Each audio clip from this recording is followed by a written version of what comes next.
Hey guys, welcome back to Unleash. This is Joe, your host. Man, I last week I was sick. Now, you know, just going through stuff. And anybody else that's going through any type of struggle, whether it's mental, financial, family, relationship, emotional, I feel you, man. Especially if you're still getting up and doing what you have to do to keep things afloat. It's very difficult. I understand that it's very difficult, but there's always light at the end of the tunnel. And I'm not going to turn this into a really sad moment or anything like that. But, I've just been going through it, and I'm trying to look at it as being like refined through the flames. I feel like these difficult times are when we learn really tough life lessons that end up benefiting us for the future. And then I was thinking like maybe doing a live. I don't know. Tell me what you guys think in the comments. Like maybe doing like an unleashed live where anybody who wants to come into the live room just like unleashes whatever it is that's on their mind that's burdening them. I don't know. Maybe it's a good idea. Maybe it's not. But I just wanted to get that out of the way because you know I haven't been as productive as I normally am, but I am working on getting that grind back, and I will get that grind back. So today I'm going to talk about cats because I always talk about dogs, and I am actually a cat father. Some of you have seen my cats even interrupt me while I'm filming. They love to do that, and I've just done a lot of videos on dogs. So today I want to talk about cats. Specifically, I'm going to talk about blocked cats and fluted, which is feline lower urinary tract disease, and the causes and the signs to look out for. And as always, I want to just say I'm not a doctor. I'm not giving medical advice. I'm not diagnosing anything. We are just discussing topics and things related to veterinary medicine that I have experienced and stuff that's just common knowledge out there. I'm just trying to share in like layman terms so that people can recognize things. I am a licensed veterinary nurse and I have 20 years of experience, however. So today we're going to be talking about block cats and the signs to look out for. All right, so what is a blocked cat? So medically, it's referred to as a urinary obstruction. You see it a lot more common in male cats. Female cats can also get fluted, which is the feline lower urinary tract disease, or idiopathic cystitis, which is just like inflammation of the bladder. They can also get some urinary issues, but with males, because they have a longer, more narrow urethra, they're more prone to getting blocked. And when they get blocked, it becomes a very serious condition. So things that cause these blockages are uroliths. Uroliths are bladder stones, mucus plugs, inflammation. It can even be caused by stress. Stress in the environment can cause urinary issues, dietary stuff. Some cats are just genetically prone and may have anatomical issues that make them more prone to urinary blockage. And it could just become a very serious thing if left untreated. And in most cases, if left untreated, it becomes fatal. I just want to talk about what the signs are, and God forbid this ever happens to me. It's like my worst nightmare because when I see it, I always feel so terrible because like cats, they hide their symptoms a lot. They don't really read the book like dogs do. So the first things that you're gonna see with a condition like this is frequent trips to the litter box. Your cat's gonna try to be going in and out of the litter box, straining to urinate, but there'll be little to no urine production. Vocalization because it becomes painful.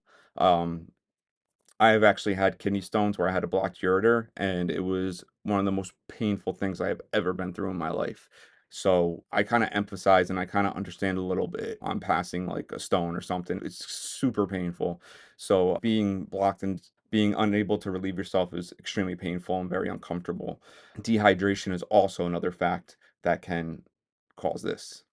Now, as I said before, fluid is feline lower urinary tract disease is a term that encompasses a variety of issues. So it's kind of like an umbrella term that can lead to these urinary issues.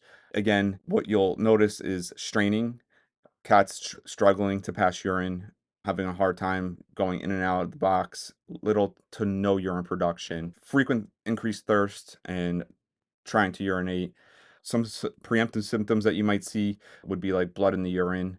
Those are signs that you need to have your cat checked out, because once they become blocked, it becomes a very serious issue, and they can have hyperkalemia, which is the potassium goes up, and then they can have hypocalcemia, that calcium drops, and then all these like organ failures can happen, and it becomes a really serious issue, and they have to be hospitalized, and in many cases, they'll stay for about 72 hours with a urinary catheter in. We'll flush them out with IV fluids, switch them over to a urinary diet. Now, these urinary specific diets can help with some urinary issues, mainly with more alkaline stones like struvite stones, they're called, or struvite crystals. It can help dissolve those. But calcium oxalate, which are the more acidic crystals, those ones you can't dissolve those. So we'll hospitalize them for about 72 hours, keep them on fluids, keep the urinary catheter in, and then before we send them home, we remove the urinary catheter and just make sure that they have at least one normal, successful urination on their own without the catheter in. So as I said before, stuff that you see before a cat is blocked or even during, but the signs that you'll see before if you catch it early enough are crystals in the urine. And there's different types. There's a whole bunch, but the two main crystals that we see in these issues are struvite crystals, which are the more alkaline crystals, and then there's calcium oxalate crystals, which are more acidic crystals, and those are the ones that cannot be dissolved with the diet. The diet basically changes the pH in the urine, which helps dissolve struvite crystals, and sometimes stones, it can help dissolve them, but a lot of the times medical management or medical intervention is needed. Now, once a cat becomes blocked, it's crucial that they get to an emergency hospital as soon as possible, because this will be fatal if left untreated. So, as I was saying before, hyperphosphatemia may occur secondary to decreased glomerular filtration rate, which in turn may result in hypocalcemia, which is a drop in calcium due to increased binding of phosphate. Hypocalcemia and urethral obstruction is secondary due to phosphate retention, and that is secondary to obstruction. So basically, that's just a bunch of medical terms for major organ failure, cardiac arrest. It's a very destructive situation and needs to be addressed immediately. Sometimes we see this more frequently with orange cats. I don't know why it's more frequent with them. It could be a genetic thing, and also just in male cats in general. Now, if they become blocked and we successfully unblock them, and they have you change the diet and you change whatever you can in the environment to make it less stressful, or reduce whatever is causing these obstructions, and it happens again, then we have to start looking at other factors, because you can't just keep catheterizing the cat, because that can cause more things like strictures, which is narrowing or scarring of the urethra, more blockage, and then they have to have something called perineal urethrostomy, which basically they how do I explain this? It's really difficult for males, but basically they remove the penis and make the urethral opening more wide, so that they have an easier way of passing any crystals and have a less chance of becoming clogged and plugged up again. Now, in some cases, it's preventable. Some cases, it's not, and it's a reoccurring thing. It all depends. Like, cats are just weird, like, when it comes to medical conditions, and I say that lovingly because, I love cats. Now, if they need the perineal urethrostomy, that's like when all bets are off, and that it's like a last ditch effort.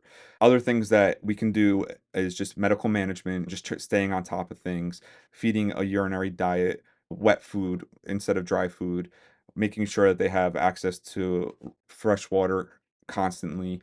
I'm not promoting anything. I'm not being endorsed by any labels, but I do use something called Pretty Litter.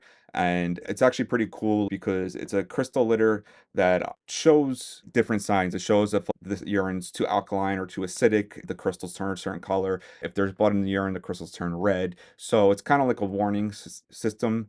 I use it because I have automatic litter boxes that clean themselves. So you have to use crystals. So I find it just easier to use the Pretty Litter.